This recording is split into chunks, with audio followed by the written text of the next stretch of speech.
shadow of the conquering German armies covered Western Europe. The self-styled master race was riding high.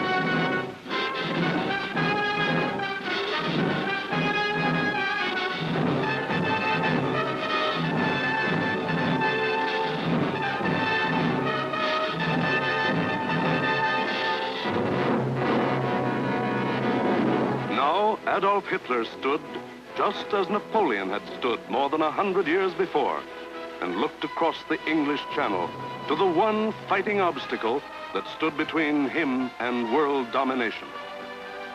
The chalk cliffs of Britain rose sheer and white out of the choppy waters. And beyond, a little island, smaller than the state of Wyoming. Crush that little island and its stubborn people, and the way was open for world conquest.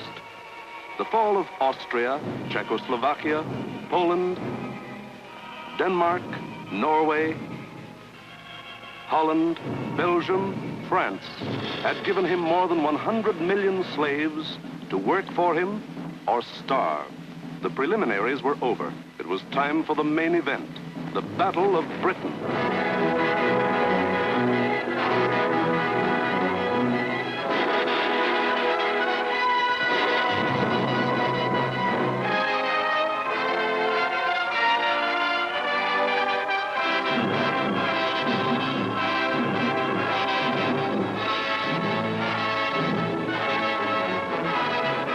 Hitler and his generals feverishly drafted their plans for the conquest of Britain.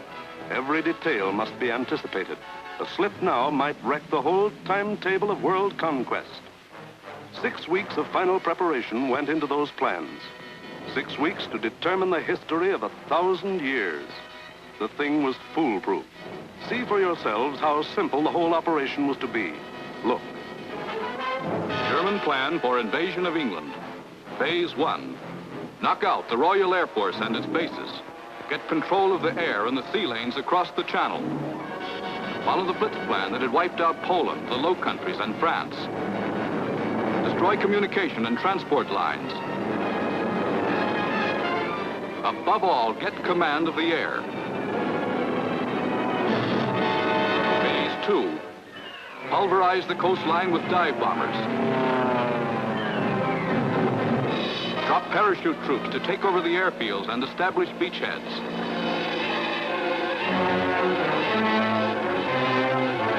Phase 3. Actual invasion. Pour the German panzer divisions across in high-speed barges under an umbrella protecting fighter planes. Then send spearheads of armed might to divide, surround, destroy all opposition. That's all there was to it.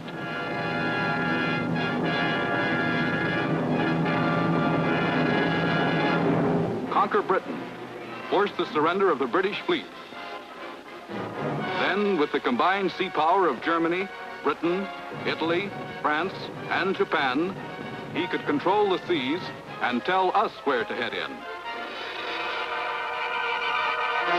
The torch of freedom flickered low.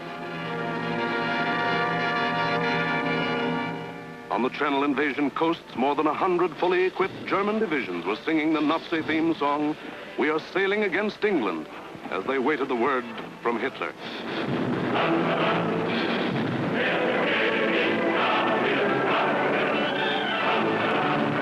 Here, for weeks, all the supplies and weapons of the Nazi war machine had been turned toward Britain.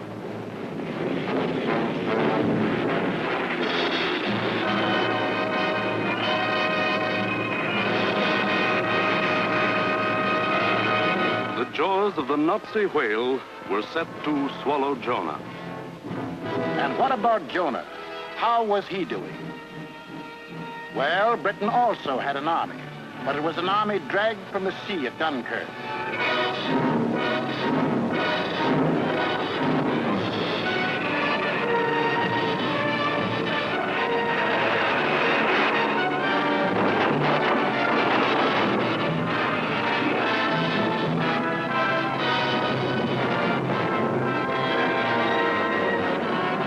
Without weapons. These had been left behind on the roads of France. Tanks, guns, motorized equipment, all abandoned to save the one priceless item, men.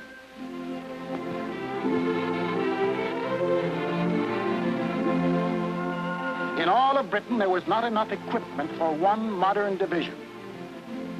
Only one tank for every 1,000 square miles of territory. Only one machine gun for every 1,500 yards of beach. Britain had a navy, too, but it was scattered all over the globe, guarding vital food and supply lines. And the British knew it would be suicide to use their fleet in the narrow waters of the English Channel with the German Air Force in control of the air. Britain also had an air force. An air force outnumbered 10 to 1 by the enemy, both in men and machines. And then there was Britain herself, the people of Britain, the people who were to be terrorized and forced to surrender. They knew that every man, woman, and child, in uniform or out, would be Hitler's target in the onslaught that might come at any moment.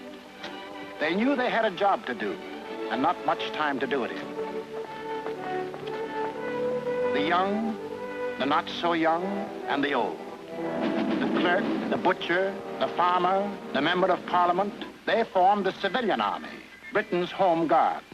They started from scratch.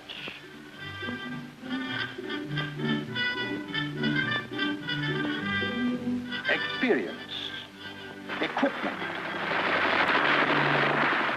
supplies, all were scarce. Only one shell to fire at each practice. The women of Britain refused to be left out. We'll enlist too. We'll put up the barrage balloons.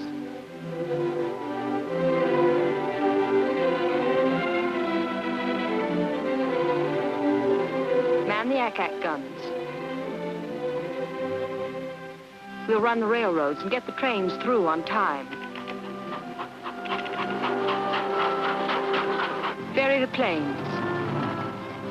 Carry the dispatches. Drive the ambulances and run the buses. And we'll see that our men are fed and don't go hungry.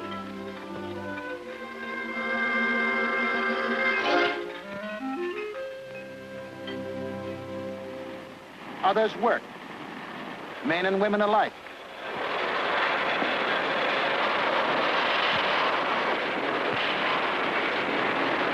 They worked full time, overtime, double time, 40 hours a week, 50, 60, 70.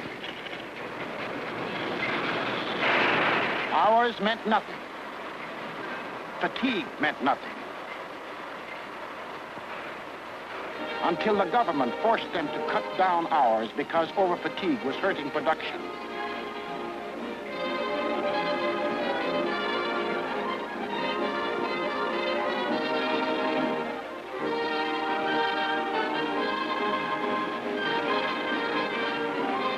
And when they weren't working, the men patrolled the moors for parachutists, blocked the roads, rehearsed invasion defenses. For something had happened here the Germans could never understand. In a democracy, it is not the government that makes war. It is the people.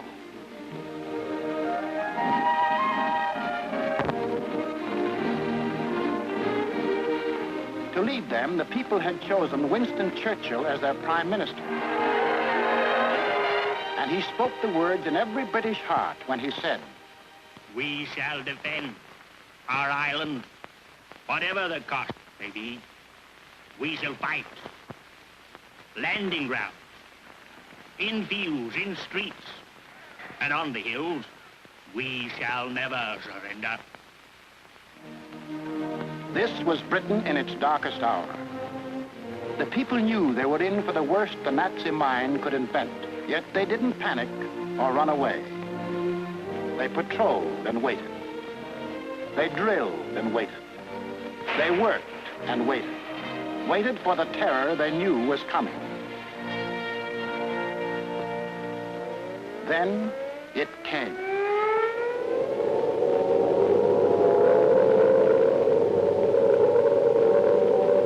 That's the sound that became part of the life of every man, woman, and child in Britain.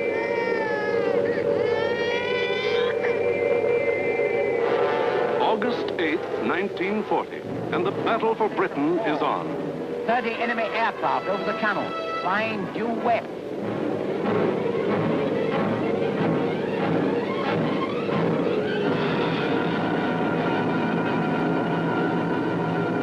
Here comes the Luftwaffe.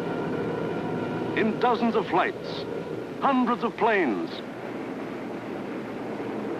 bombers, fighters, dive bombers, across that 21 miles of channel, that 8 short minutes of water. Their first tactics were to bomb convoys in the channel. Convoys loaded with food and munitions, bound for the great port of London.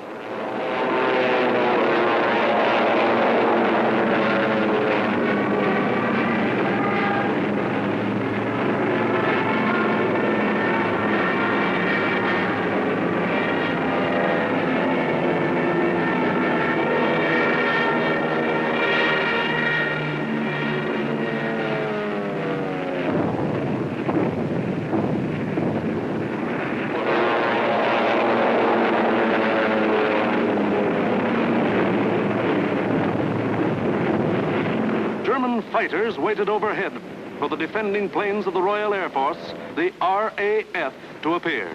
They didn't have long to wait.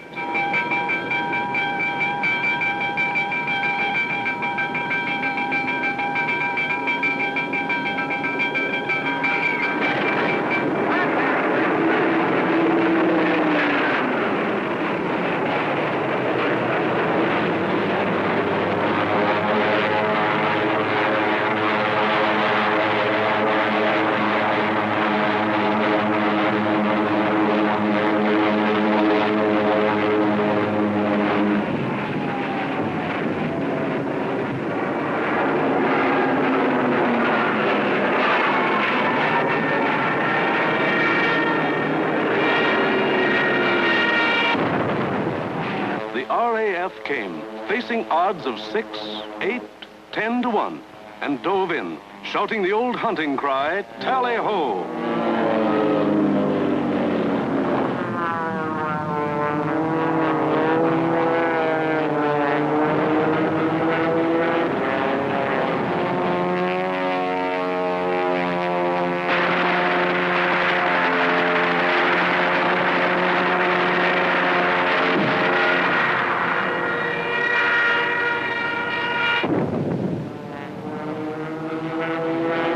Phase 1 of the Nazi plan called for the RAF to be knocked out of the air. But the men of the RAF hadn't read the Nazi plan.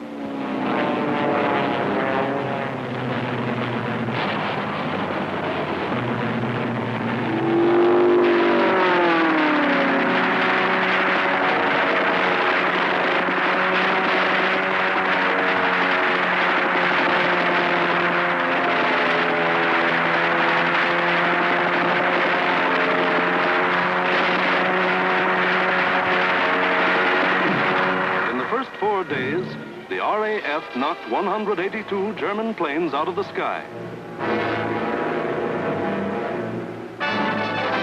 For the next week, the Germans attacked the coast cities from the Thames River to Weymouth.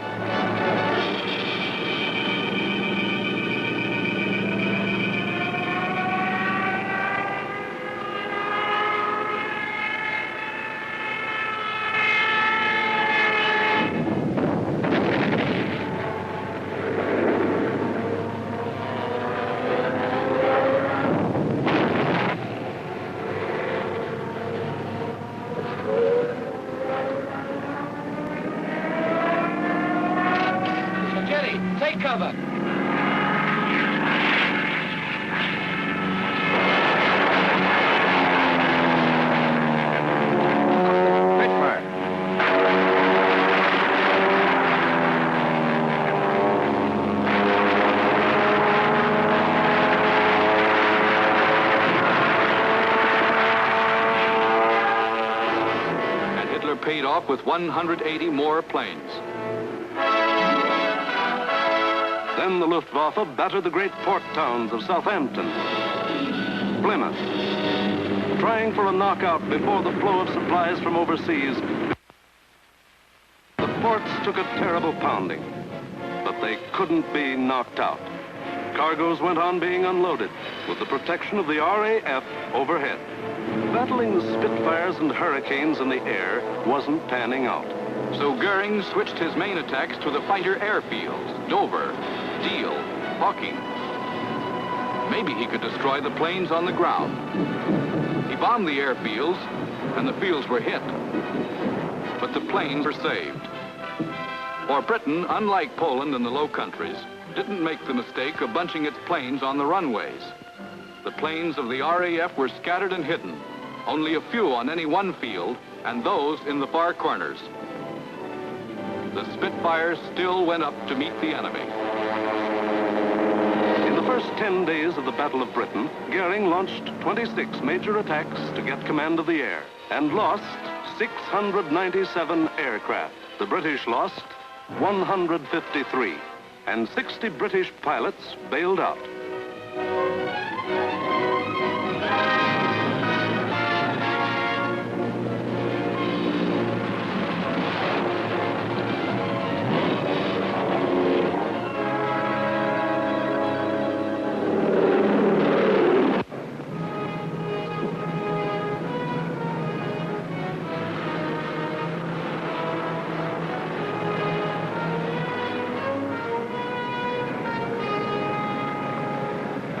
Valuable trained men were saved and ready to fight again, but the crews of Goering's planes were lost to him forever.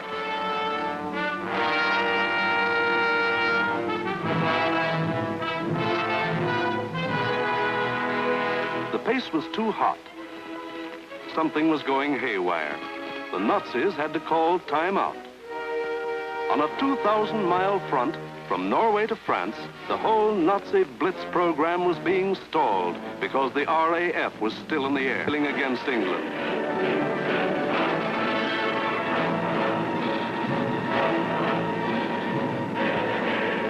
The long-range German guns were getting hot from throwing shells across the channel.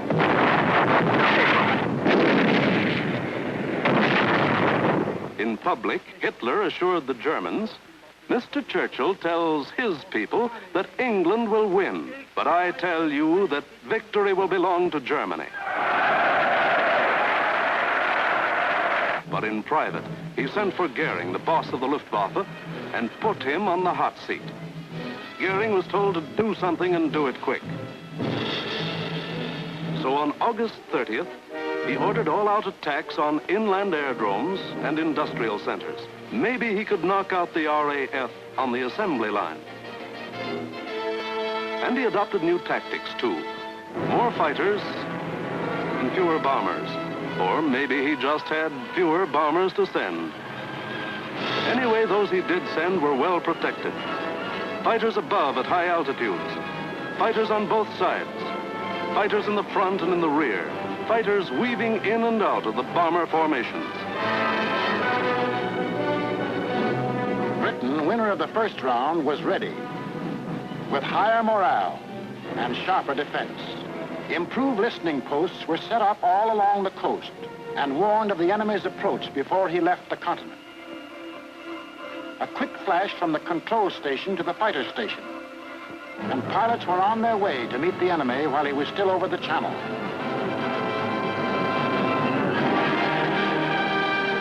Day after day, out of sight and almost out of sound of the watchers on the cliffs, 4, 5, and 6 miles above, the battles raged over the Dover area.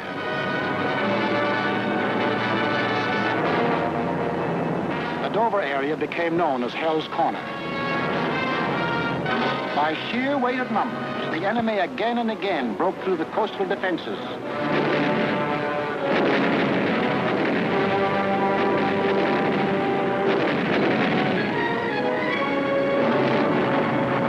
And reached inland to the airdrome. Aircraft plants. munition factories and machine shops.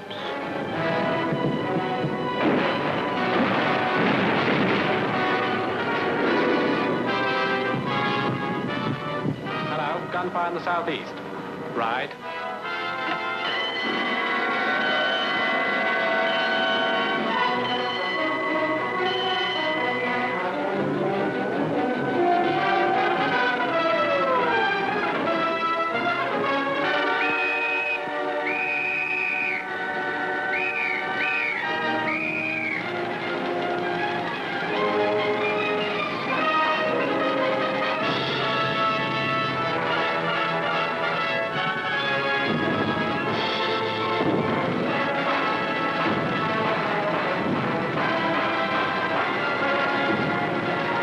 The workers kept on working,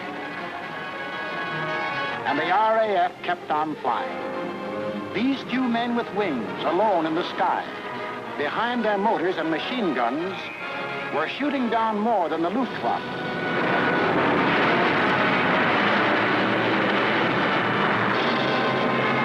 They were smashing the whole Nazi plan of world conquest.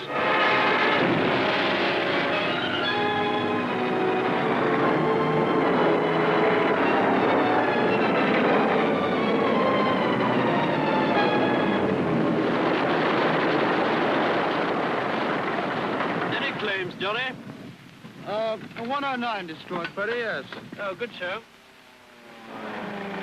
How'd you get on, sir? I had a wonderful party, thanks. Are you all right? You get any of the batters? Yes, I got a Messerschmitt 109 in Adonia. Between August 24th and September 5th, 35 major attacks were launched.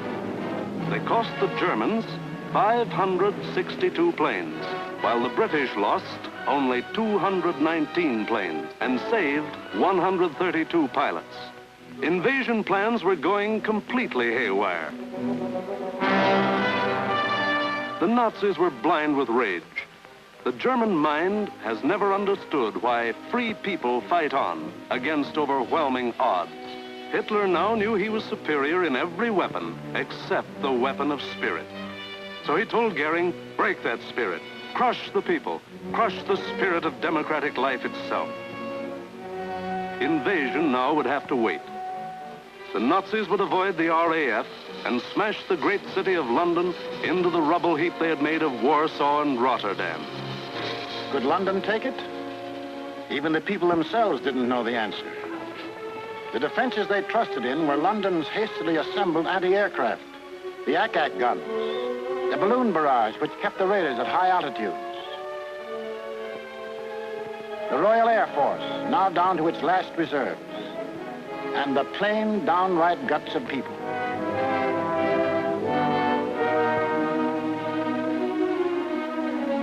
They sent more children out of the city.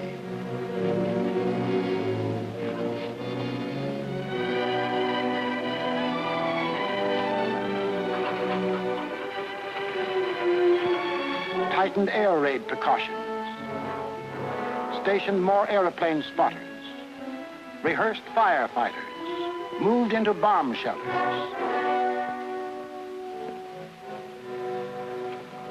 They blacked out their city and carried on.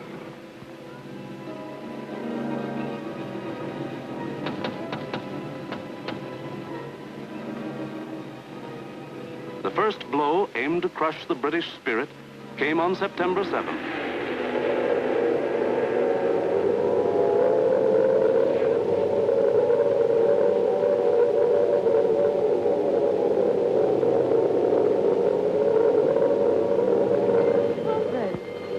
Roof reports planes coming in. Control room speaking. Customers and staff will now take cover in the basement. Please do not run, but keep moving. Down the stairs, or you can use the escalator.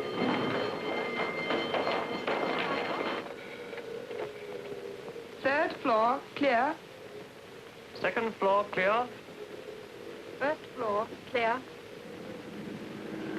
That day, when 375 German planes came roaring up the Thames River, the Battle of Britain became the Battle of London. The Germans broke through the charge of Hurricanes and Spitfires that went out to meet them.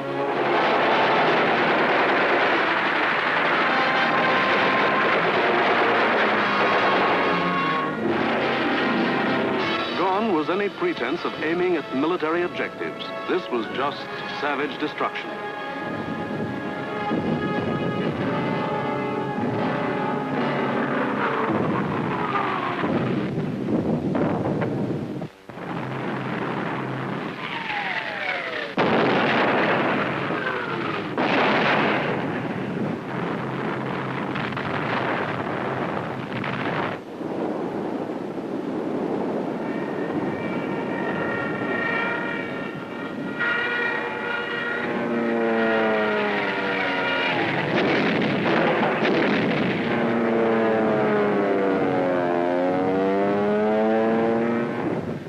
Bombs fell alike on the homes of the East End poor and the Mayfair rich, on shops, hospitals, churches. For 28 days, the Nazis were to drop everything in the book on the city of London.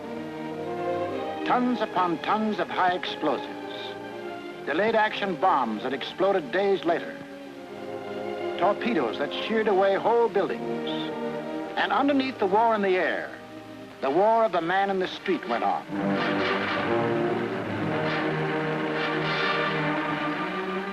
He learned to exist with very little food. He forgot what it meant to have a night's sleep, spending most of his time underground in the damp and dark and cold. Hello, Mrs. Fox. You're here early tonight. Well, I'm on the safe side, aren't I? I think that'll be all right now. Yes, that's grand. Anyway, I'll be back in a few minutes if you want.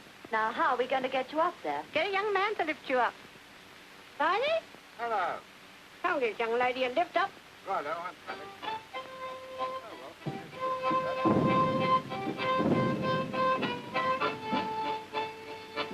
The air raid wardens stayed at their posts.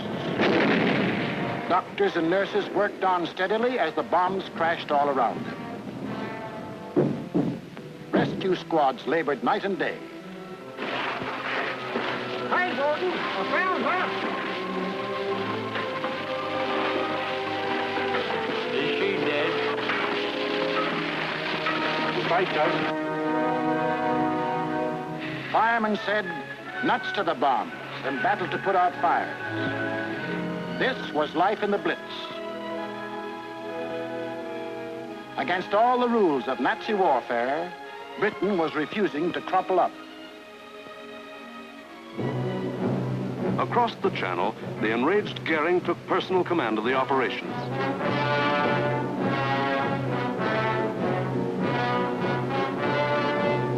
And on September 15th, he sent the Luftwaffe into one of its greatest attacks.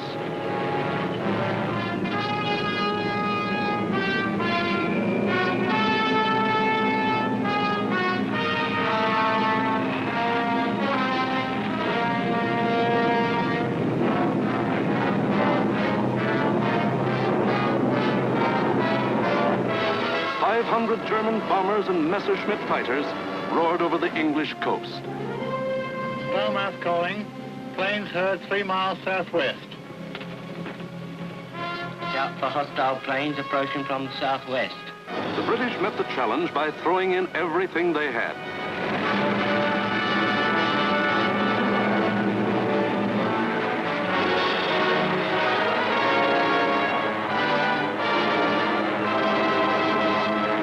Historic three-dimensional battle took place inside an area 60 miles long, 38 broad, and from 5 to 6 miles high.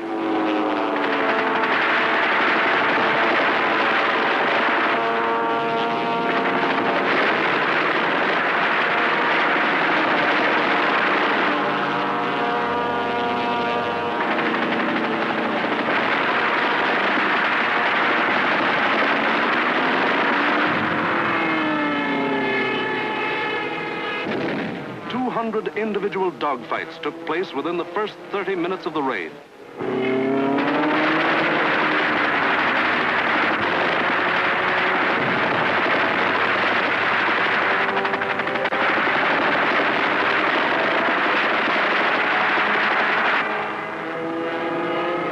Right on our own doorstep.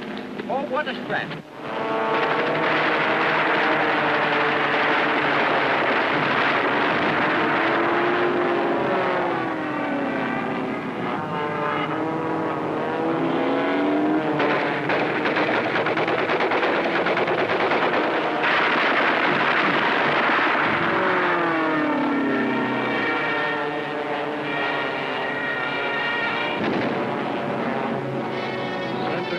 London 1.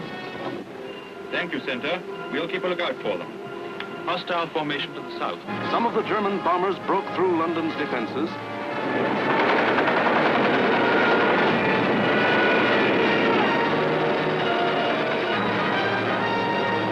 and reached the center of the city.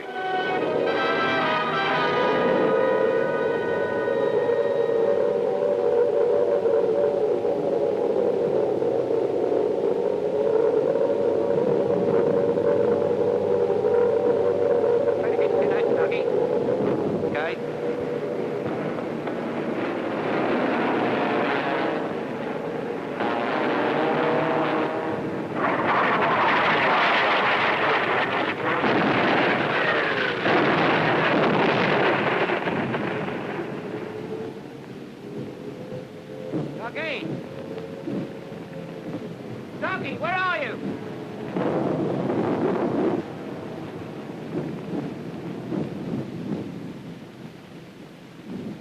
Blimey, I thought they'd got you.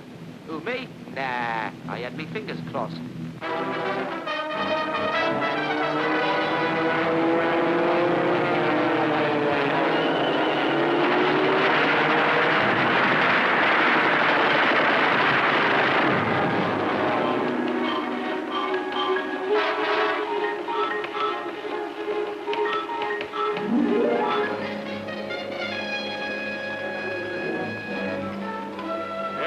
Communique.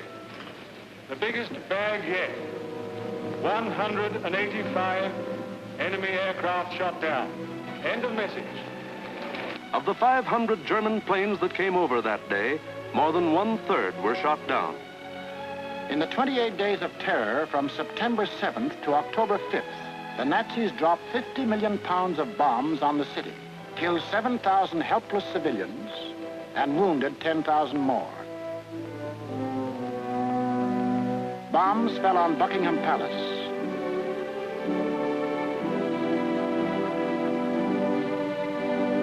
Westminster Abbey, the Houses of Parliament, Fleet Street, the center of the news, St. Paul's Cathedral. Bombs blasting the historic past out of the lives of Englishmen.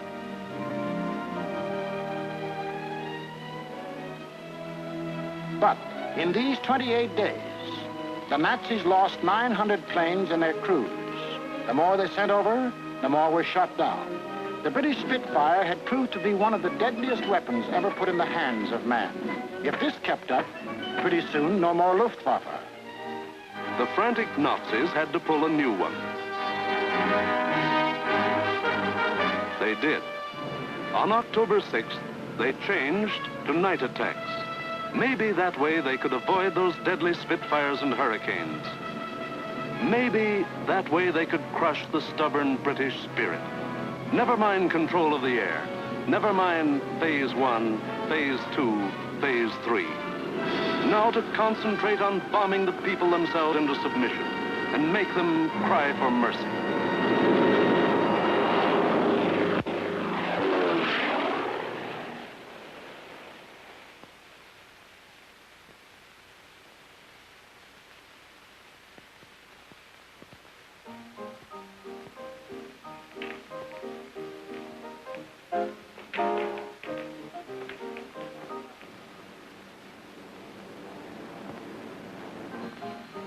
Hostile raids, then.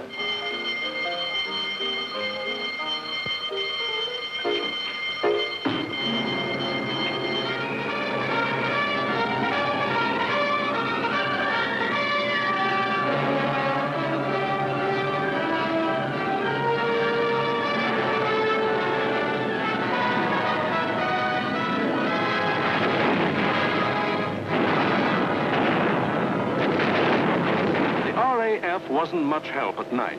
This was just German bombs against British guts.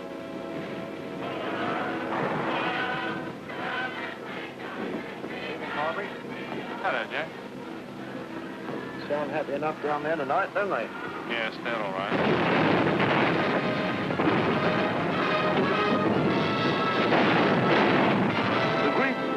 London were left roaring infernos. Homes were destroyed by incendiaries. Business blocks were aflame. And still the people of London took it. Night after night, they burrowed underground. And morning after morning, they dug themselves out of the wreckage.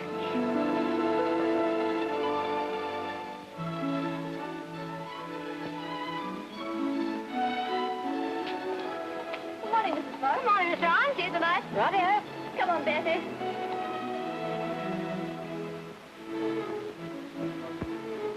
Would you like to sit down? Thanks. Morning, Miss Ryan. Sleep well? Fine, thanks. Wasn't it a quiet night? What about the one that came down about 2? I didn't hear it. Did you? No. Oh, we're getting used to them around here.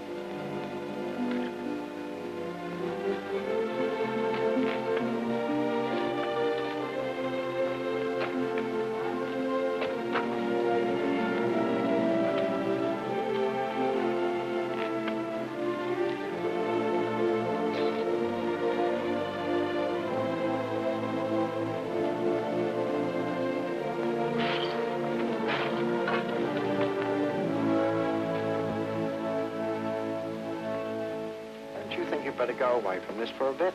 Of course not. It'd take more than this to get me out of my home. Now go on, you've got to get to work. Okay.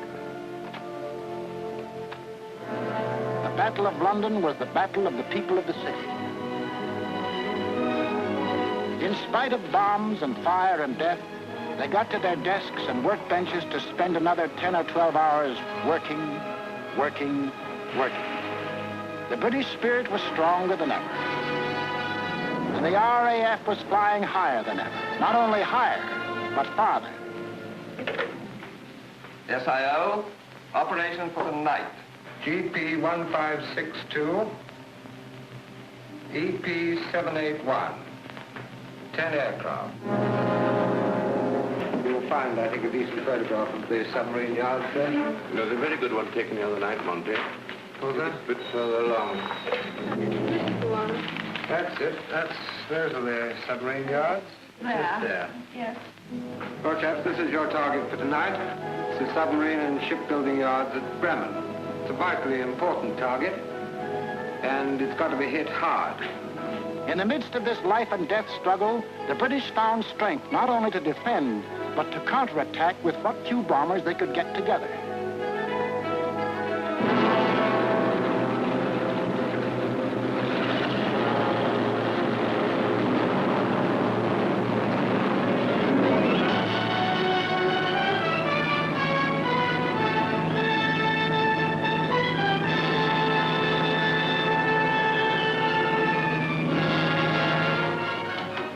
Charlie airborne, sir.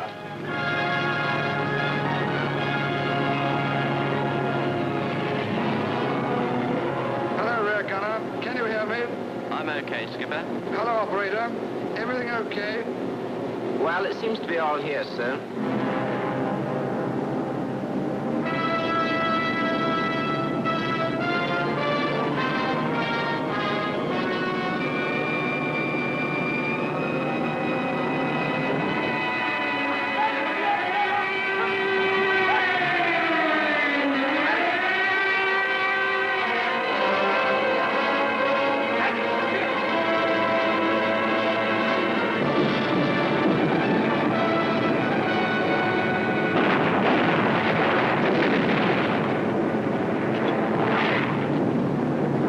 Stand by. I'm going in a glide.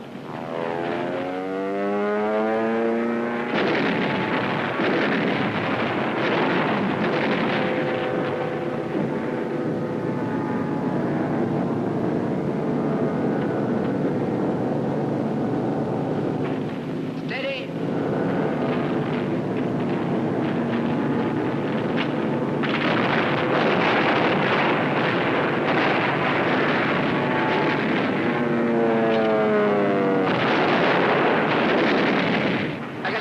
Was the last one.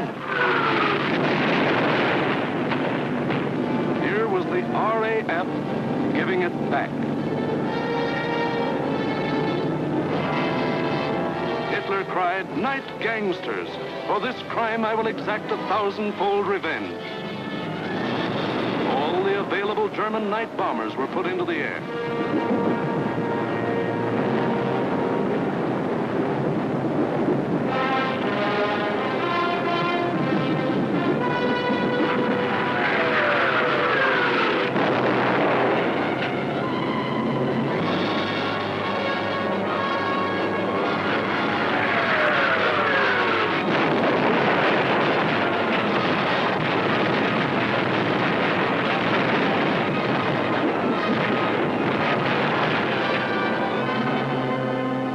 Thousand-fold revenge was Coventry. On the night of November 14th, £1 million of bombs were dropped on the city.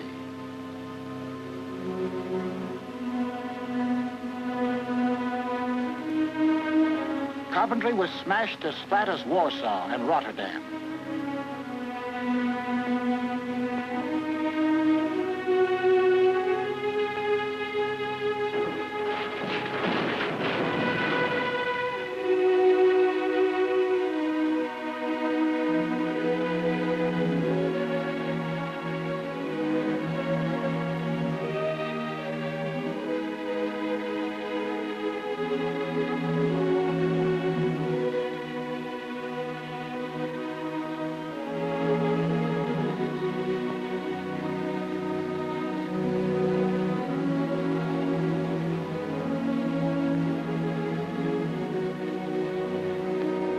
The people of Coventry dug their loved ones out of the blasted ruin, saw them to their last resting place in a common grave.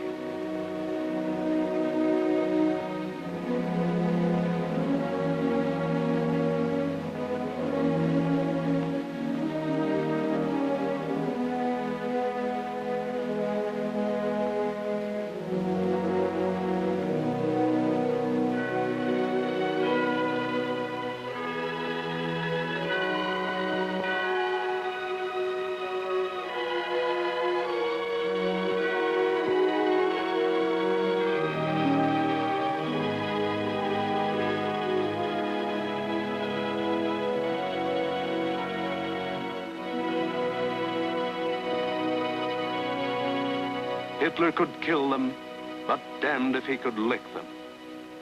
They went back to their lathes and machines, for they knew the machine bench was as deadly a weapon as the rifle. And in their hearts was a grim determination that this enemy must be destroyed. That the day was coming when they would strike back, and how they would strike back.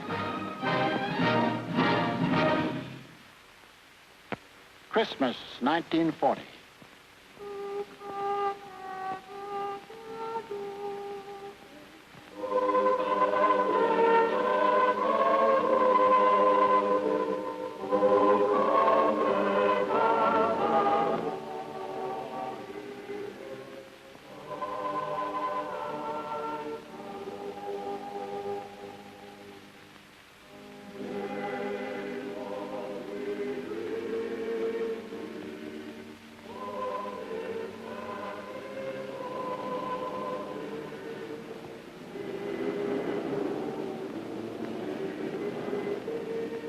Christmas, season of peace on earth, goodwill toward men, was the ironic quiet before Hitler's great burst of rage against a people who couldn't be licked.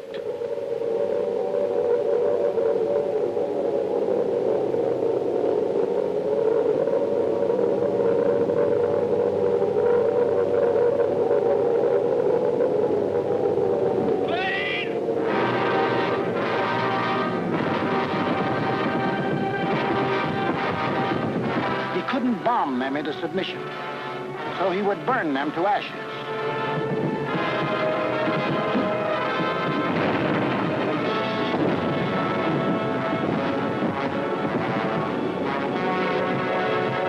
Millions of firebombs rained down on the great city of London.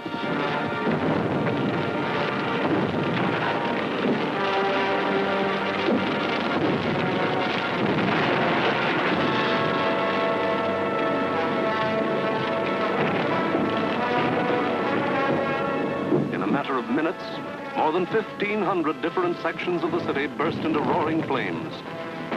Flames that swiftly merged into the greatest fire in recorded history.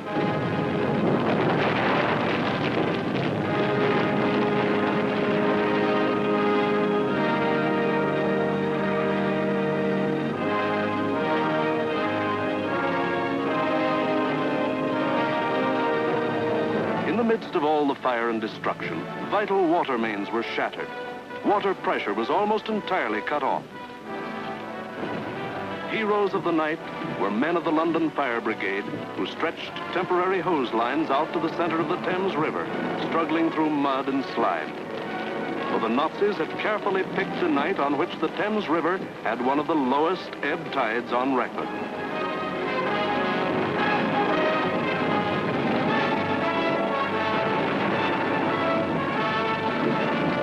And while London burned above them, the people of the city held on.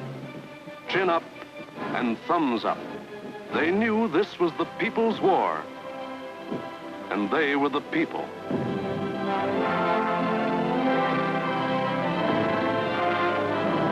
And a people that couldn't be panicked, couldn't be beaten.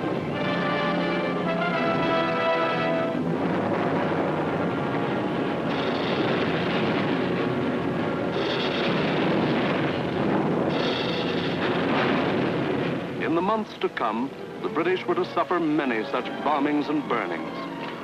But a nation that calls on cold courage when hot courage runs thin may die, but it can't be defeated.